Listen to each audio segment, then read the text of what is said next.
So today we're with Bill Koran. So Bill is, I thought, first let me tell you what I thought he was, and I was totally wrong. I thought Bill was a statistics PhD. Well, I guess he's not. I guess he's an engineer. He came from a similar background as myself.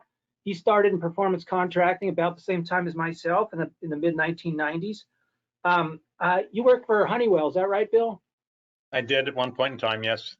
Okay, so he was at Honeywell in mid 90s. And what area were you? Where were you? The Northwest Portland area. I actually worked for Honeywell in Southern California in aerospace, but I worked in performance contracting in Oregon area. Okay. So Bill was doing M&V early on, and he was using Phaser, which everyone was using before metrics came around, and then he started using metrics in the mid 1990s. He has seen the good, the bad, the legal, and probably has at least heard about the illegal, or maybe even seen the illegal in performance contracting. Now, Bill knows statistics. He knows them really well. And if you look at this next slide I'm going to show you in a minute, you don't need to move it there, you'll learn that. He's a current member of the IPMVP committee and some subcommittees on non-routine adjustments and statistics and uncertainty. He's a voting member, or was a voting member of the Northwest Regional Technical Forum for Water Savings. No, that's not right. Technical Forum for many years, and a member of ASHRAE Committee GPC 14, it's Guideline 14, 2014, for measurement of energy demand and water savings. There it is. He's the primary author of several of the BPA, Bonneville Power Administration's M&V protocols, and performed peer-reviewed research on energy savings uncertainty. Okay, so Tyler, can you move to the next slide? So this slide you're going to see in a minute is one of the BPA guides that Bill worked on. If you haven't seen these are really good. If you're an M&V guy or not guy, an M&V person, and you really like M&V, I strongly suggest you read this. It's fun reading, and you'll learn things you don't know. I really enjoyed looking at it, and I've been reading it for, I guess, a couple of years now. He's also developed a very popular spreadsheet add-in called ECAM, Energy Charting and Metrics. It's an M&V tool. Okay, that's my intro of Bill. Bill's actually, he's well-known, well-respected. He's one of the big names in M&V, if you ask me. And maybe that performance contracting people don't know about him so much, but you should. Anyway, Bill, go ahead. Tell me more about this that I missed. Is there anything else in your background?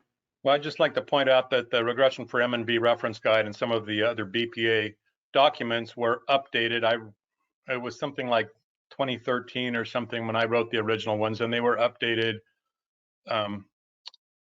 by David Jump and others in 2018, I guess, and fixed some of the things that I had wrong, but I think I had most of it right. They're not heavily changed. And as far as me knowing statistics really well, I'm going to clarify again that there are certain pieces of statistics regarding the work we do that I know really well, but there's statistics like engineering is a very broad field, and there's an awful lot I don't know, and my math is not as good as it ought to be for a statistician, things like that. So with those caveats, yeah, I know a lot about statistics as we need to use it. Okay, I just want to interject here. That's what pool sharks say before they kick your ass. They say, yeah, I'm played for a few years. Yeah, I mean, Bill knows his stuff. Okay, he probably knows more than probably 90% of us that are listening in here. All right, let's get to it. Bill, I don't remember how we wanted to start this. Do you want to just start, just talk about something, or do you want me to throw out a topic for you? Well, I'll start, I guess. The topic of this was utility versus ESCO M&V or something like that. And one of my objectives on the IPMVP committee is I personally would like to have them be the same.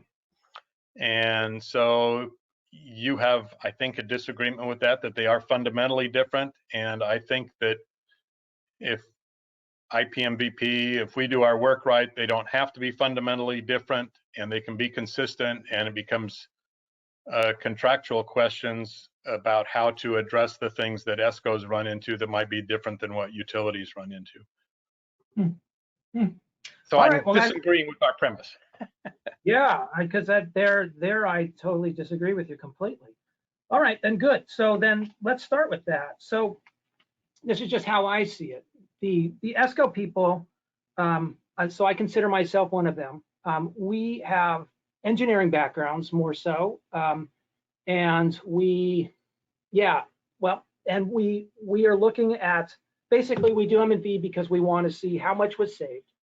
How much did they save in dollars, in kilowatt hours, therms in dollars, and did we meet our goals? And if we need to write a check because we have a shortfall, how much do we need to write a check for? It's pretty simple. That's all we really want. Whereas the ESCO or the utility people, they talk about a lot of other things. I mean, if you listen to Recurve, they're talking about, grid, I don't know exactly Recurve's thing, but it's like the grid and saving energy at certain times of the day because that's better for grid stability and all of that kind of stuff. Still, people don't really talk about that. Or there's the utility people are talking about things like, well, I guess they call it free ridership. How many of these clients really would have done this project anyway if we didn't give them money? Or, gosh, what are some of these other things they do? I mean, I have to read what they do because I don't do it. Let's see, what's the impact on other programs on the state, for these energy efficiency programs they do? Let's see, how does a program transform the market for energy efficiency? I mean, ESCO people don't really care about that kind of stuff. And the utility people, they have all their measurements. They have metrics for all of these things. We don't, and we don't care. As okay, far as I want to refocus this because most of those comments were what the utility people call evaluation or program evaluation, and it's the bigger, broader questions. If we stick to M&V, then I will stick with my belief that they can be the same for utilities and ESCOs.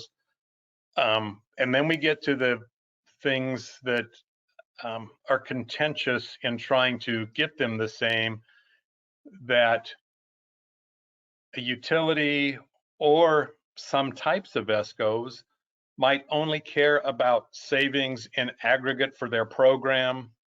Certainly that's probably true for programs for residences, but the same thing is true for some types of ESCOs or programs that are supporting those things, or companies that are supporting those things. They're concerned only about the aggregate savings and did they get what they were hoping to get. But if you're a building owner, and this is one of the things I always try to push when I was at the RTF, if you're a building owner, you care what happens at your building. You don't care what happens at aggregate all the other buildings. It doesn't matter to you. You're making your decisions on your investments and your income and rate of return and all that based on what happens at your building. And so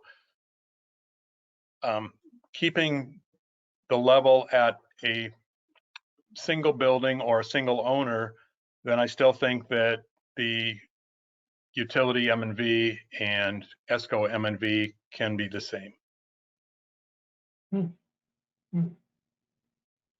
don't know how to respond to that. I mean, since you've been in our world, that the people who are doing M&V, they care about all of their projects. They don't say, well, I got 10 projects and 2 of them are going south, but you know what? The other 8 are really just killing it. So we're winning overall.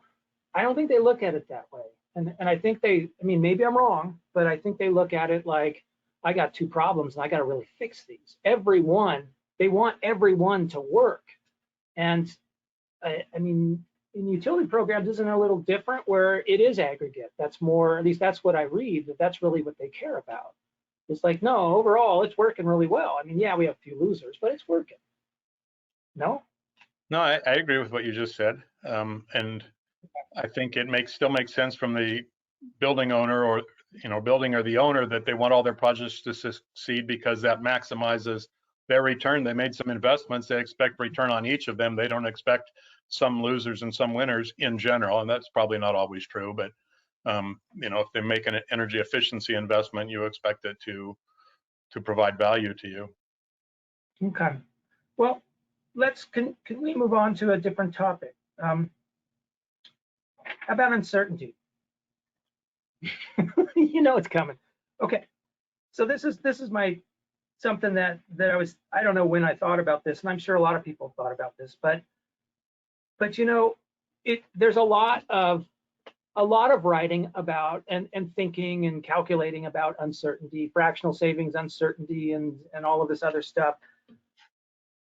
I got it. And I'm not going to go into, well, actually, before we can go into that, I'd like to ask you a few questions, even just about R squared and CVRMSE. We've gone over this in some of my earlier webinars, but let's do this first. So, can you explain why you think R squared is not a very good indicator for linear regressions? Yeah, and I can put up a slide if it helps. But first, I'll say it's not a very good indicator because it confounds two things: the fit, how well the data fits your line, if you want to call it a line, and so the degree of scatter around your fit, and it confounds that with the slope of the line. Well, the slope of the line indicates the significance of the relationship, but doesn't necessarily indicate to you whether it's useful for purposes of estimating savings.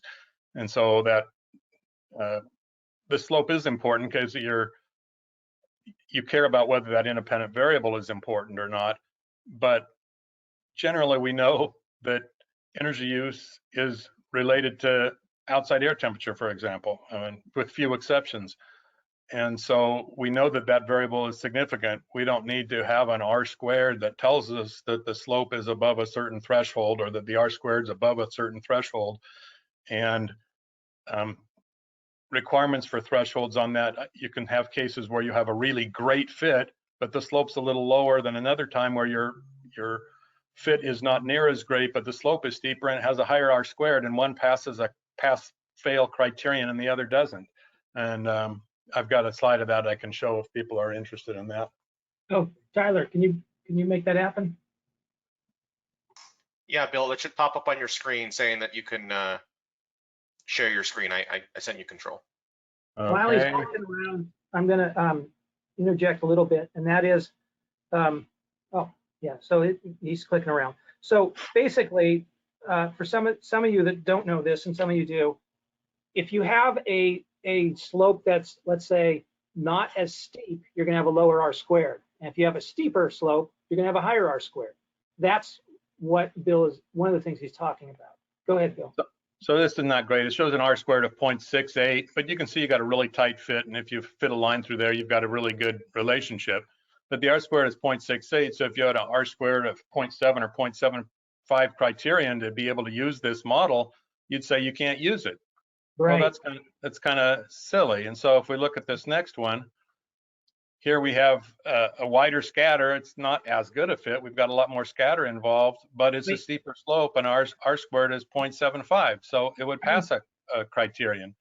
Well, you know, arguably the first model's better than the second model, so you really can't use R squared as a criterion for passing or failing whether a model is adequate. Bill, I don't see the second slide. I want to see the second one. I can tell you what you're going to see, though. I can imagine what we're going to see is we're going to see a higher slope and more scatter, but it's going to have a better R squared. My guess is what we're going to see here.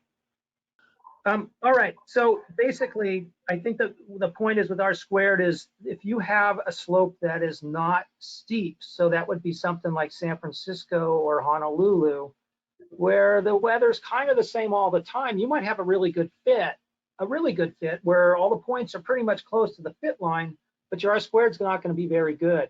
So Bill, you've been around for a long time. Where did this R squared has got to be greater than 0.75 come from? Because that's what everybody's been doing for decades. Where did that come from? Do you know? You know, I don't know. I was taught that when I first started this stuff in the early 90s.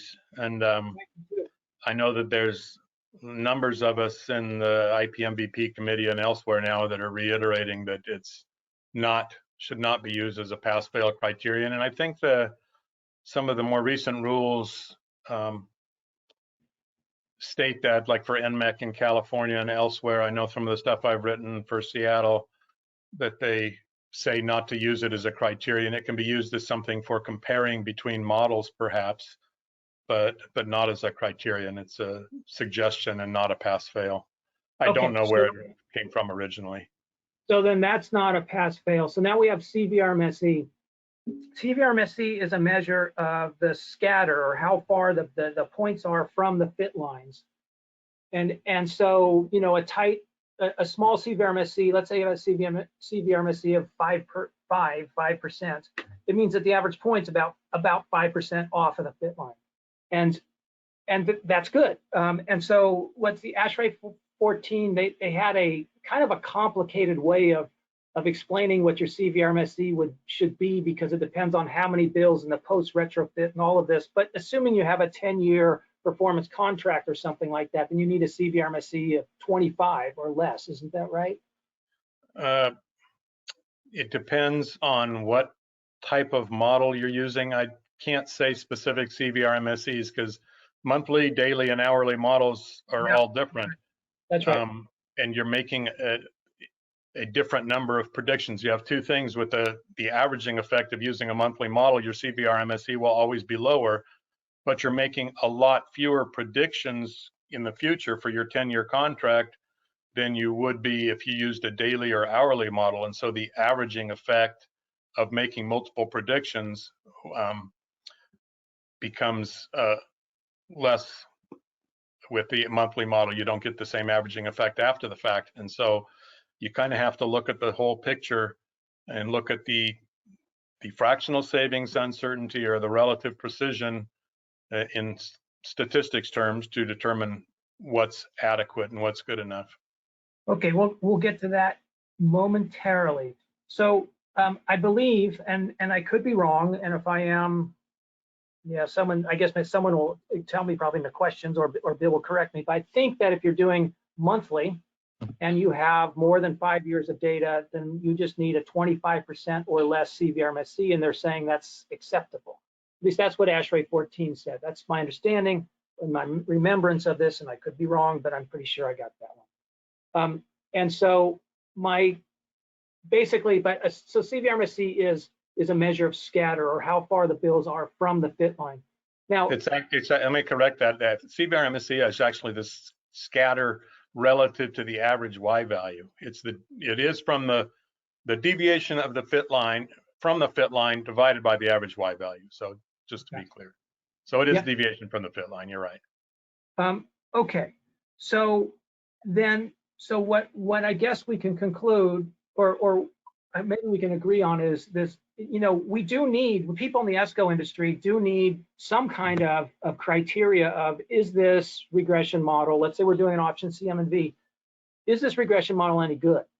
And so R squared, what we've been, people been using for decades, maybe that's not really a good indicator. And so a CVRMSE is probably a much better indicator. And that's what ASHRAE 14 said. They also talked about fractional savings uncertainty too. They did, but they basically said that CVRMSE will do as an indicator of a good or bad model. Is that right? I can't recall for certain whether it actually says that you can use CVRMSE as a criterion for passing or failing a model. I would probably disagree with that, because CVRMSE falls apart depending on what your average Y value is. Since it does use average Y value in the denominator, then for cases where Y is low, at least at some points of the year, say for gas use, your CVRMSE gets very, very high, and you still might have a very, very good fit. But when your average Y is low, your CVRMSE goes up. You say you don't pass it, doesn't make a very good criterion then. Yeah, because I remember you once mentioned that CVRMSE doesn't work so well for natural gas. So can you explain that again slower for people like me who think a little slower? Why is CVRMSE not so good for natural gas? So let's take a case where natural gas is used for space heating. So at warm temperatures, little or no gas is used. So maybe that's, 6, 8, 9 months a year where there's, essentially zero use. And then you have it increasing natural gas use as it gets colder outside in the winter months. Well, so for a lot of months, the gas use is zero. So your average Y value for the whole year is going to be a pretty low number. And so even though you might have a great fit line for those winter months when the gas use is dependent on temperature or degree days, when you divide by the average Y value, which includes all those warm months, you get a very large CVR-MSE, and it says the model's no good. Right. And so then if you had a huge gas base load, let's say for some reason you were heating a lot of water, and you had the same amount of heating for same amount of gas heating, then your CVR-MSE would be much lower. Got it. Okay. And so if you extend the same thing to electricity use, if you have a super efficient building, your average electricity use is going to be low. So relative to an inefficient building, you could have the same scatter, but your CVR-MSE will be much higher for the super efficient building for a model that's exactly as good. So it by itself also is not a great criterion. God dang it. Okay. So all right, I have a question. I wish things were easy. That's what I want. I want something easy. And I think that's what a lot of us in the ESCO industry, we want a very simple criteria. It's just like, is this a good model or is this not? And so then I guess the next step is fractional savings uncertainty. Before we get to that though, can we talk about this whole, I'm 67% or 68% confident that the savings is within 57% of this number. I mean, that's something that that utility people, maybe they talk that way. I don't know, but at least in some of these Evo docs, and maybe even the BPA docs, they talk about that kind of stuff. What is that good for? Who wants those kind of numbers? Because ESCO clients don't want to hear, I'm 68% confident that your savings is 57% of 100,000 kilowatt hours. They don't want to know that. They just want to know I saved $100,000. That's all they want to hear. Did I save it or did I not? Yes or no? How much did I save? Tell me who uses this 68% confident, whatever percent of the number. Who uses that and why? Boy, that's a tough one.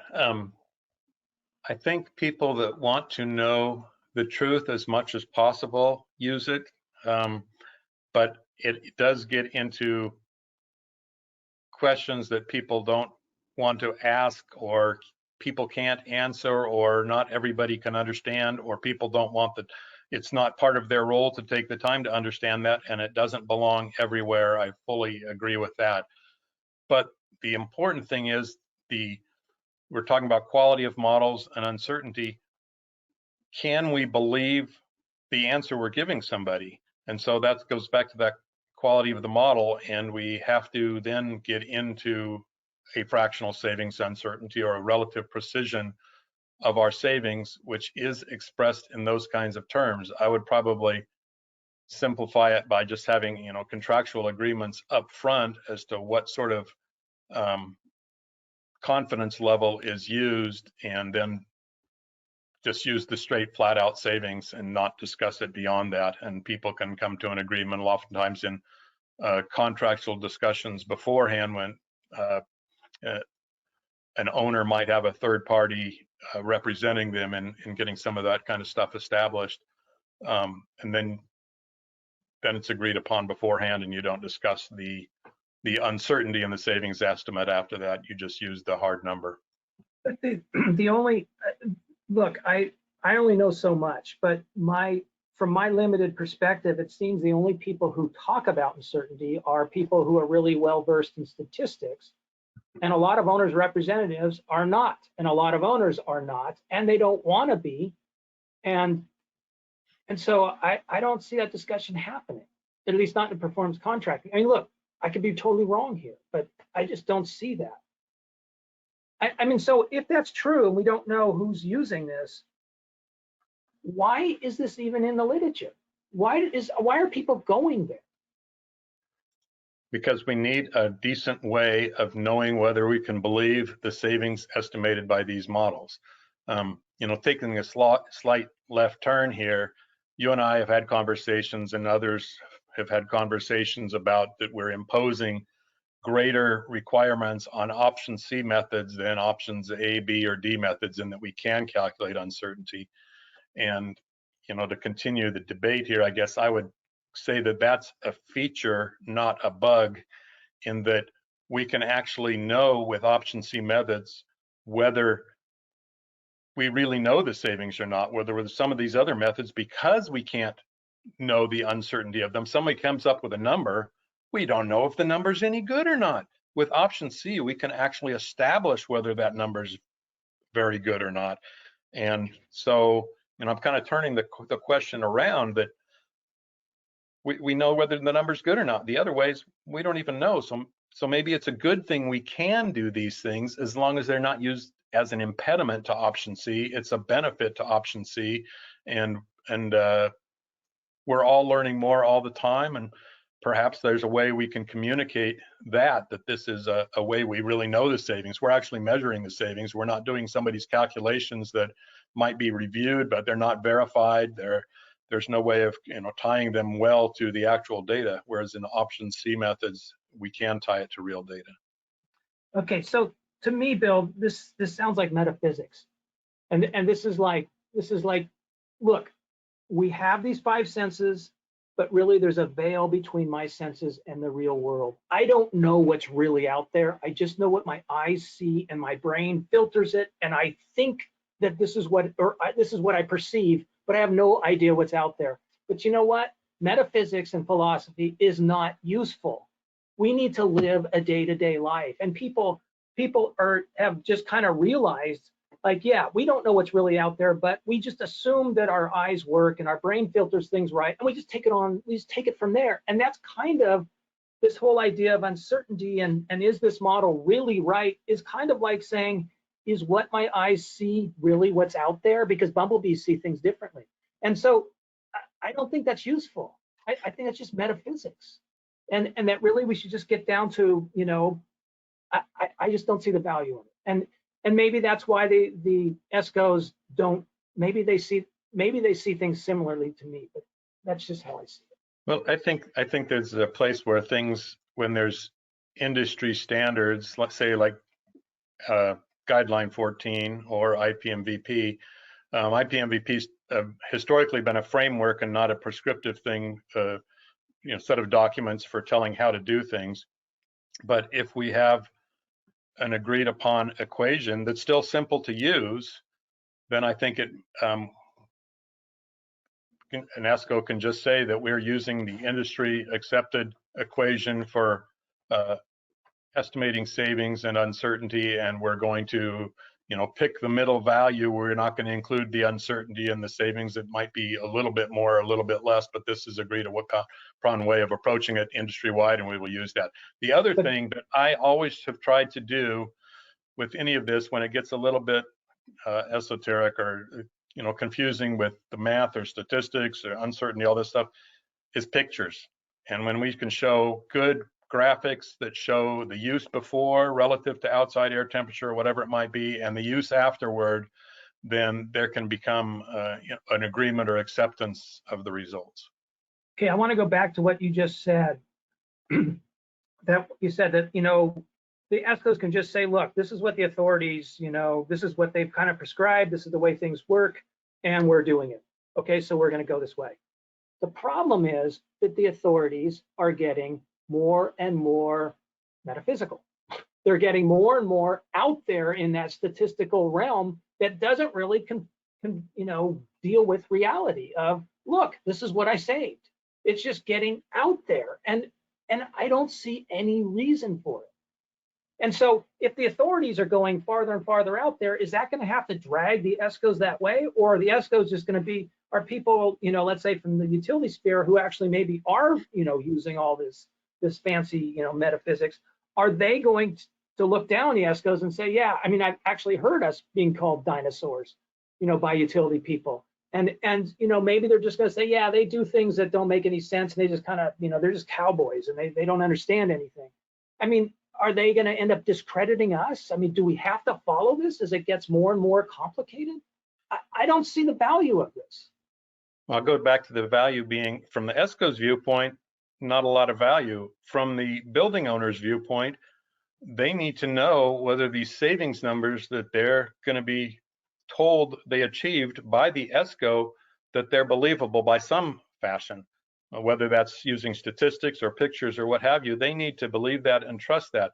And having worked in the ESCO industry, like you said, I've seen the good, the bad, and the legal.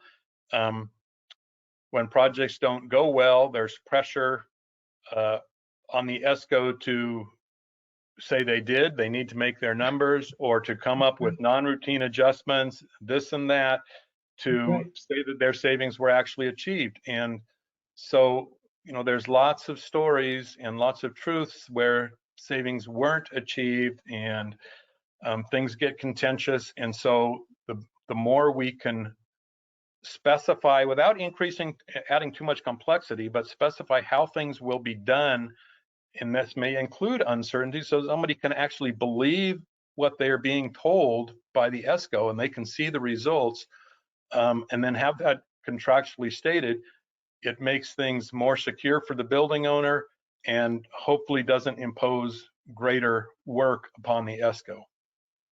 Okay. I want to skip to what you alluded to, where we're going. So let's talk about uncertainty. So one thing that's interesting is that you'll see, if you look in the IPMVP docs, or probably ASHRAE 14, probably all of them, maybe even the BPA manuals, that there's a lot of uncertainty calculations and statistics that are all oriented towards option C, but not towards option A, B, or D. So let's talk about option A. I was speaking with someone, I guess that's not to mention names, but he's someone who's, let's say, similar reputation and gravitas as you. And, you know, he's like, look, when people do option A, everybody agrees, this isn't the savings number. Well, first off, anyone who's smart knows that whatever savings number we come up with is not the savings number. No one ever knows what the savings number is. It's kind of like I said, the metaphysics, we really don't know what's beyond the veil of our senses. We don't know what's really out there, but we're gonna live like this is what's out there. And we're gonna live like this is the savings number. So with option A, you know, we're making some assumptions that are pretty big, and we don't calculate uncertainty for that. Why? Well, one reason is because the numbers would be laughable, because they would be so huge. Is that right? I mean, and I guess that's it. It's what's the point? I mean, there is no certainty here. It's just they're rough. That sound legit so far? Yeah, I try not to deal, or in my career, I have not dealt a lot with options A and B, perhaps because, as I alluded to earlier, you can't know the truth or the range of truth that is possible very well. And some of that is changing. And I know IPMVP, the work that's currently being done for uncertainty, they're trying to introduce some little bit more rigor into options A and B with regard to that. And there's ways of, even with option D, of running ranges of parameters and coming up with a distribution of savings and those kinds of things to get the uncertainty. And again, I just hope that with option C, that the ability to estimate uncertainty is not used as an impediment to its use, that because we can do that, it becomes a requirement, and then it's a bigger requirement than for other options. So then people don't want to do option C. I'd rather see it be used as a feature rather than a bug. So I'm not really prepared to speak about options A and B with regard to that. It's not the area I focused on. Okay, so I'm just going to mention a couple things. Yeah, I buy all of that. So option B, there's problems with option B and A, but B, you know, that's supposed to be more accurate than A, because you're not making any assumptions, supposedly. Although in the utility world we do, because we often only measure a couple weeks worth of data, or maybe a month or something, and then just extrapolate to the rest of the year. Well, that's a huge assumption right there, which kind of throws uncertainty out the window. I don't know how you apply uncertainty to extrapolation, but maybe there's a way. Some statisticians come up with that. But option B also has things like the instruments. You know, they're only so accurate. So there's problems with accuracy. There's problems with data that's missing, and there's problems with, you know, if anyone's ever looked at chiller measurements, or, you know, chiller kilowatts. When the chiller's off, it doesn't say 0 in your logger. It's going to say 0.04 or negative 0.09 or something like that. I mean, there's all this little stuff, and then you're going to find readings where the chiller is saying that you know, if you look at your data, it looks like it's only running at 5%, but there's no way the chiller's running at 5%. And so you end up having to wash the data. It's like we're going to throw out everything from when the chiller first turns on for the first 30 minutes. We're just going to throw all that data out because it's just kind of screwy, you know. And so you end up throwing all this data out. So what happens with uncertainty then? I mean, it's a mess. It's a mess when it comes to uncertainty. And as you said, you know, you don't. This isn't really, you know, your expertise and all of that. That's fine. But I just wanted to mention is that there's a lot of problems. And this is exactly what you said. They're doing uncertainty, or they're talking about uncertainty with option C, but they don't talk about it for A, B, and D. And A, B, and D have much greater uncertainty than C usually, or often. And it's because of the kind of problems I'm just mentioning. There's also interactive effects that can affect this. If you're doing option D, you have building modeling programs, which inevitably have bugs. And then you have all these measurements that you tried to put into the program, and you don't really always know how they're going to work and what the program's really doing. There's all this, there's all these ways that you're not going to be right on. But let's go back to C. So with C, here's a question. It's like, okay, so we can calculate uncertainty, and we haven't even got the fractional savings uncertainty yet, but we will.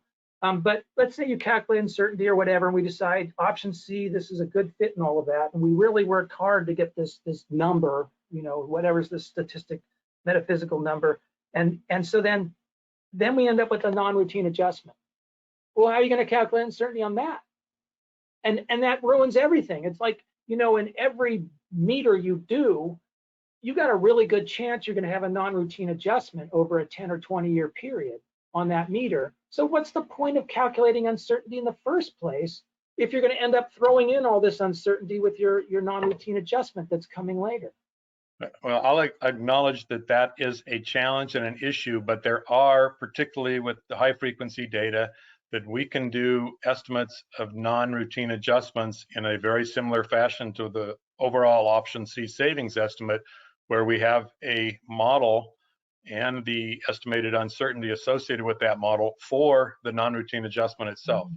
And there's the recently published IPMVP report on non-routine adjustments that Leah Webster did a very fine job on.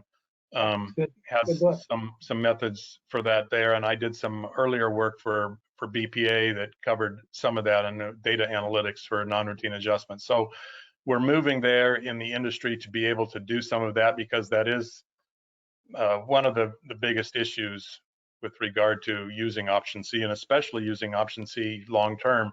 The other thing that I have hope for, that it's not there yet, or I'm not seeing it myself yet, is the integration of options C and D. We've seen a little bit of that by some companies, but not a lot of it. And there's, you know, been some work on automated calibration of option D models.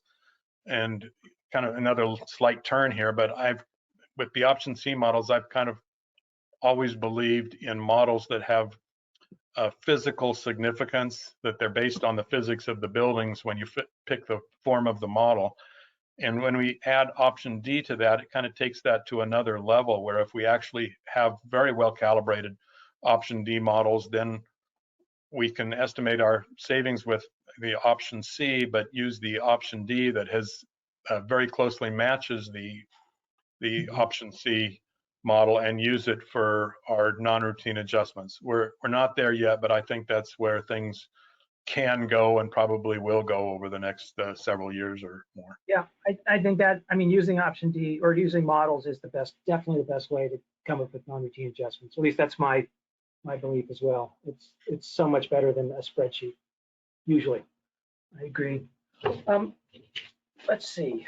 Is there anything we've missed or that you want to talk about? We've got a few more minutes, and then we should go to questions. So is there anything else? I had that slide back up. If I can try and pull it back up and see if I can show it on the correct screen for the R squared, because that's a point in which we're in strong agreement. And maybe I'll just show my screen. Okay, so you see the unacceptable one and then the acceptable one. Right. So that's why we don't like R squared. And I had one other thing that people here, if they have an interest in this, I assume they do because they're on the call, a couple documents that I had worked on that have a great, well, by my biased view, since I did it, great descriptions of some of the statistics associated with uncertainty, and I can pass these on afterward. Good. But and especially the first one there, it goes into the fundamentals of statistics associated with these types of regression models. And because I'm an engineer, it's written from the standpoint of engineers, and it's not heavy on the math because I can't do the heavy math. It's not for statisticians, it's for people doing M&V. It gets in deeper, but hopefully because it's written by somebody like me, who's probably like, very much like all the people that might be listening in here, but hopefully they're, fairly understandable, at least the parts on the initial statistics. So I'll share that, and I can share them afterward if people are interested. Yeah, so that's a really good one. So when I gave a few webinars on statistics, and I leaned heavy on your work, on your BPA docs, and that was one of them. That was a really good one. Yeah. One last thing on the R squared stuff is that there was a very good document also by Mark Stetz that's on the IPMVP website about why R squared doesn't matter, or why R squared isn't enough, or something like that. So it was, I found that after I'd been doing my own stuff on it, but it was a very good paper, quite a number of years ago, by Mark Stetz on the same subject. So I think a lot of us are in agreement on the lack of usefulness for R squared. Okay, so we do have David jump. Sorry, David, I mentioned your name, but I don't think you care. So David said that the ASHRAE Guideline 14 requires the uncertainty be less than 50% of the annual savings at 68% confidence. IPMVP recommends the savings to be more than twice the standard error of the baseline value. Most customers don't ask or care about it, but what do you do when you have a customer who cares about statistics of the savings and the regression model, and push for something beyond what these two standards recommend? For example, 90% confidence instead of 68%. Ooh, that's a question for you, Bill. That's not one for me. What do you do when somebody wants to? Yeah, if you have a client, let's say an ESCO client, or maybe a utility client, I don't know, who wants 90% confidence instead of 68% confidence. Well, yeah, 68% confidence. None of us had ever understood why ASHRAE has it, even though I was on the committee and stuff. That's just a low number to me. But I go back to the fractional savings uncertainty or relative precision types approaches, which can be very simple, one or two equations, depending on which choice you use. And I've not been pushing, but my preference in the IPMVP documents is to use an explicit algebraic solution to the matrix algebra that Josh Rushton came up with a number of years ago, and I've been using it. It just requires two equations for getting the uncertainty in your savings relative to your model. The other ways, again, kind of akin to the CVR-MSE, they have flaws if you don't look at the overall relative precision over your reporting period, whether it be 1 year or 10 years. The Rushton model, that one was pretty difficult math, I think, if I'm right. And well, to get to the end result, yeah, I couldn't do it, but Josh is a PhD stats guy, and so doing the math from the matrix algebra, but the final solution, the final equations are very simple. The equations you can use for linear models, and these are all linear models, so the way statisticians define them. So the final equation is very, very simple to use, extremely simple. I prefer the earlier ones, which I know they're probably not as good as Rushton's model, but those at least are comprehensible to an engineer. Well, these are actually, I think, more explainable. The Rushton equations are more explainable because ASHRAE, the original fractional savings uncertainty equation, had that magic 1.26 factor in there, which they'd done by a number of numerical trials. And that came out because they didn't separate there's two types of uncertainty that go into we're making multiple predictions. There's an uncertainty for every prediction we make in the reporting period. If we have monthly data, we make a prediction for each month in a 1 year reporting period, uncertainty with each of those predictions. And so our overall uncertainty in our savings for the year depends on how we aggregate each of those monthly predictions uncertainty. And ASHRAE lumps everything together, and Josh correctly showed how the math splits apart the uncertainty on our model with the scatter about the model. And once you handle that, and you know, I can explain it in more detail at some other time to anybody that's interested, but once you separate those out, it becomes very clear how it works, and those equations become very transparent then. And just, you know, kind of a side comment for people that are interested, but you know, there's equations for model prediction intervals or confidence intervals, and those equations, kind of, where do they come from? I don't get into the math about where they come from, but if you actually look at the prediction intervals for a model that come out of that math, and then you count the points that fall within that prediction interval, if you use a 90% confidence level and you get your prediction interval lines, 90% of the points will fall within those lines. The math works, it's all correct, and so it becomes very transparent once you dive into it a little bit deeper. And so that's what I tried to present in some of those documents where I went back to those basics. Yeah, I strongly recommend anyone is interested in this and the statistics behind it, especially fractional savings uncertainty. Look at the BPA manuals; they're really, really good. There's also a good manual there on sampling and how to use the whole sampling methodology. I don't know if you worked on that, Bill, or that came after you. No. I know, yeah, KW did that. I think Stets might have been on that too. I'm not sure if Stets was on, but I know David Jump was working on that. But that looked like a really good manual as well.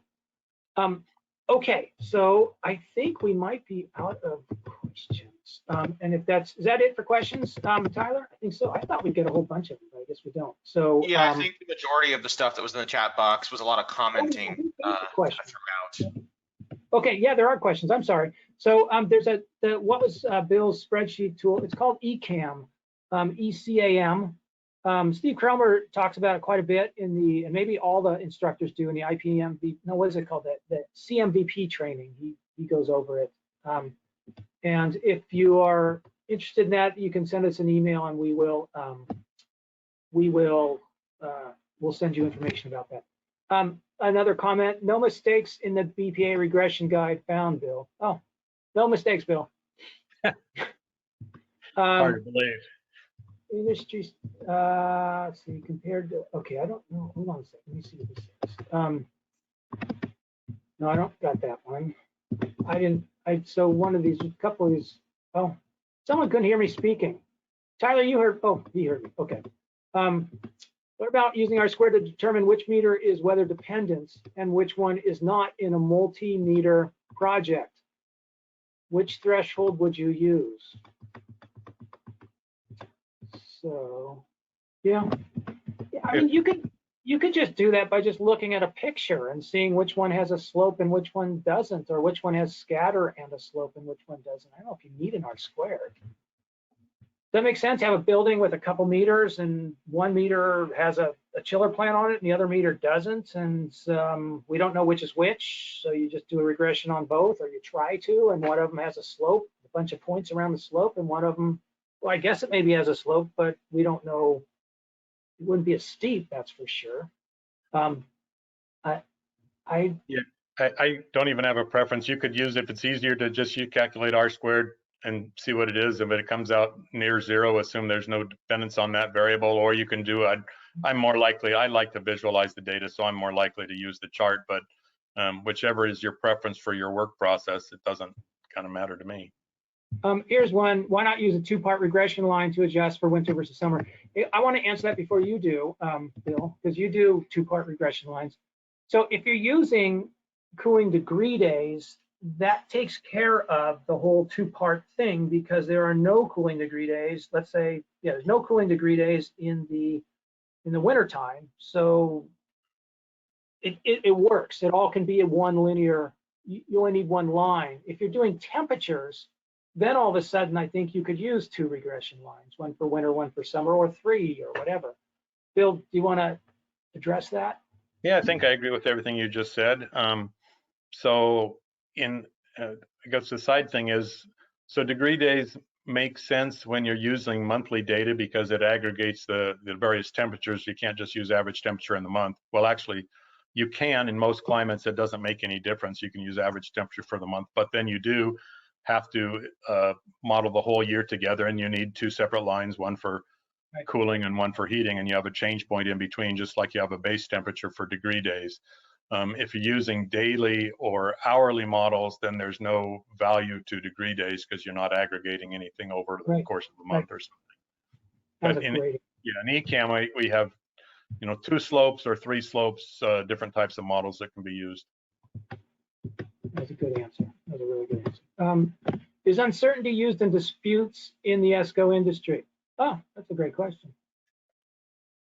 I don't know that answer. I don't know if you know that, Bill.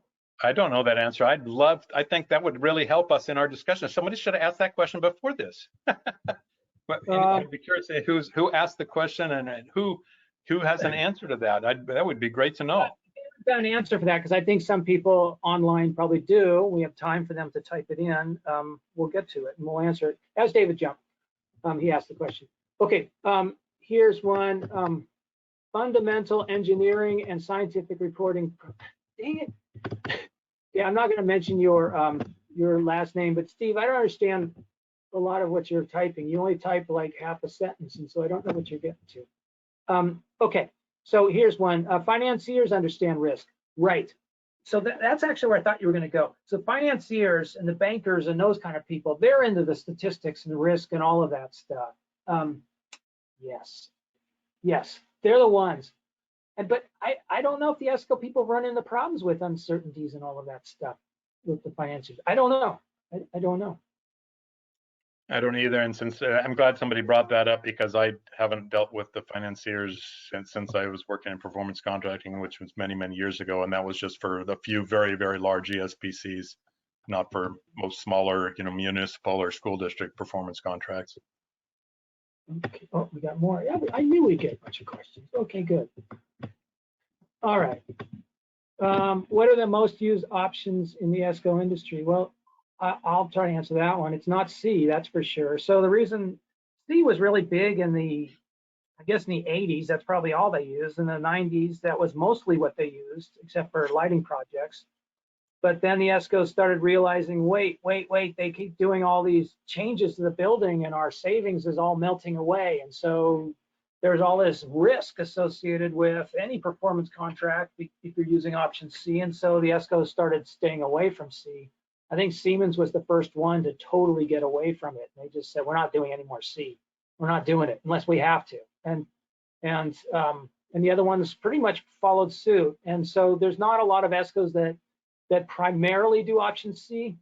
There are a few, but the clients often ask for it, but because that's what they understand. They don't understand spreadsheets, and you know, salespeople come up with spreadsheets, so they can say anything. So the most used options, I think, are A and B. I think so. Bill, you want to add anything to that? No, like I said, I haven't worked in that world for a long time. I wasn't even fully aware of the change. I knew that there'd been a move away from option C, but I didn't realize the extent of it. Makes me a little bit sad. That happened a long time ago. That was maybe a decade ago. I remember the guy from Siemens in charge of M&V told me, yeah, we're not doing any more. We're not doing any more. I mean, we don't, you know, Siemens isn't as big in PC. It used to be the big three, JCI, Siemens, and Honeywell. And Siemens was the first to really get away from it. But the other ones pretty much followed. They don't like the risk. They don't like it. And it's because of non-routine adjustments. Not just that, that can cause problems with the customers because it's like, you know, you're just fudging a number. You're just coming up with stuff because you're not making the savings. I mean, you know, whether the ESCO is doing that or not, the client can choose to feel that way. And so it gives them reason to mistrust the ESCO. And then there is that it takes a lot more time for the M&V person to figure out, well, wait, what's going on? Why aren't I saving anything? What's going on? So then they got to go on site and look around and ask all these questions. And sometimes they still don't know what caused the problem. Yeah, so that's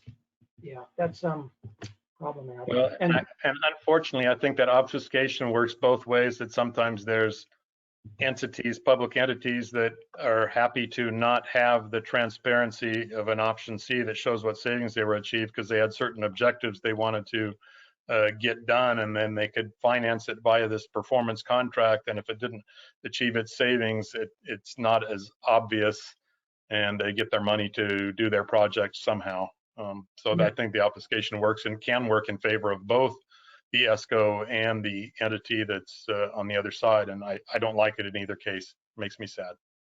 Yeah, I agree. I love option C. I think it's great, but the unfortunate thing is that buildings do change. They do change their behavior, and I mean that's the great thing about interval data is you can use that and identify these changes, and you can identify when it's happening. Oh, looks like okay. I'm almost done with questions. I see Tyler's trying to suggest we stop. How do you suggest we measure the GHG reductions that are now being asked for the ESCOs? Oh, that's an interesting question. I mean, we can use the 18, well, I think they're called 18 AP42 or AP14. I think it's AP42 factors, but I don't know if that's really that accurate. But do you have any? I have no insight into that whatsoever. So, okay, well, I'll give you a suggestion, but this may be old news that's no longer any good, but the EPA put out these things, I think they're called AP42 factors, and for each state, they looked at the state's utility mix. For example, I think it was Idaho, it was all hydro. So they have, you can save energy or use energy, but there's no GHG anything because they assumed that there was no GHGs associated with electricity. I know there's pumping, but whatever, they just assumed there was none. But you go to a place where there's, you know, where they're doing a lot of coal burning or natural gas burning, then they're going to have higher GHG per kilowatt hour. So they came up with these AP42 factors for each state. And then you can just apply those numbers to your savings numbers. In fact, Metrics has those factors in the software, in the report maker. So it automatically does that for you if you want to. Also for natural gas and fuel oil and stuff like that, there are or they're not AP42 factors, but they're just factors that translate greenhouse gas, whatever, tons or pounds into, you know, or from the BTUs to, you know, pounds or kilowatt hours, or I'm sorry, pounds or tons of greenhouse gas. But it's not that difficult. And I hope that made sense what I said. Let's see, more questions. Okay, got that one.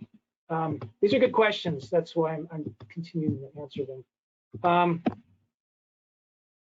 Okay. Oh, agree with John about non-routine adjustments ruining uncertainty calculation for option C. Building operations changing so much, especially during COVID. Oh my God, that's for sure. Yeah, that's yeah. Thank you for links to the documents on uncertainty. Those will be emailed. Will those be emailed following the webinar? No, you have to email us and ask us, and then we will email to you. I'm not doing that so we can put you on a mailing list. I think that's not why. It's just because I don't think we're that organized. Let's see, next one. Oh, here we go. Cromer says option A is 70% of them. 70%. Option A. Yeah, right. Right. So as M&B goes to option A, pretty much M&B goes down the tubes. It's like we're doing all this.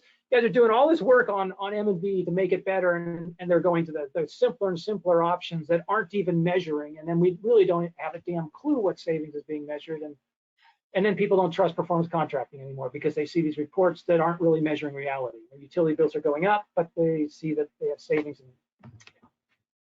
that's a shame. But yes. Dealing with the financiers with respect to uncertainty arithmetic, don't mention, okay, so I don't understand. No dealings with financiers with respect to uncertainty arithmetic. So I guess the financiers, my guess is what this comment is saying is that the ESCOs are not really having to deal with uncertainty. That's my guess. Yes, I think that's what that's saying. Okay, that's it. We made it through the questions and we went over by 4 minutes. Tyler, Bill, before Tyler comes on, Bill, do you have anything last comments? Well, I'll just tell people that I've got a new, my last version of ECAM coming out. As soon as I fix the last couple of bugs, I'll turn it over to my former colleagues for testing. And there's a new version of ECAM coming out within a month that'll have better hourly models, better fits to load shapes. Other than that, just some new graphs and stuff. So just for whatever it's worth. John, thank you for having me on. Thank you. Oh, Bill, thank you so much. This was good. This was good. Enjoyed it. Thank you. Thank you.